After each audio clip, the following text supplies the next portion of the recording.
Yan. So guys, ayun, medyo maganda na yung ating tanim na kalabasa. Yun, focus natin. Yan, salamat sa Diyos at medyo maganda na. At naiano pa natin pala, ang naisip kong itanim dito ay gabi. Ayan guys, mga gabi nating tanim. Yan, at ngayon ako nagtatanim din. Ito yung ating pananim na gabi. Yan, yan. Ito yung butas. Lagay lang natin dyan sa butas. Yan, binutasan ko kanina. Yan. O yan. Yan, dyan ko tinanim yung iba, ang tarik. Nahirapan ako magtanim. So ganyan lang yung pagtanim niyo guys. Oh. Yan, ito yung butas. O, lagay natin. Yan. Linya-linya din yan guys. Kung mapapansin nyo, linya-linya ang pagtatanim natin ng gabi. Yan o. Linya-linya yan. O, may ubi pa. May tanim din ako ditong ubi guys. At ba't nga pala gabi yung aking naisip itanim? Ba't nga gabi ang ating naisip itanim dito? Ayan o, mga gabi nating tanim.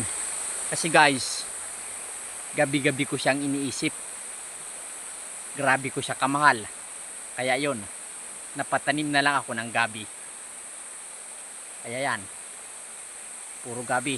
At sa mahilig sa gabi, pag ito ay RBC na, mga 5 buwan, ayan, abang na kayo ng gabi. Marami tayong gabi. Maluang to guys. Maluang. Guys, kaluang. Pababa doon, hanggang doon. Yan, tataniman natin ang gabi yan. At papunta dito.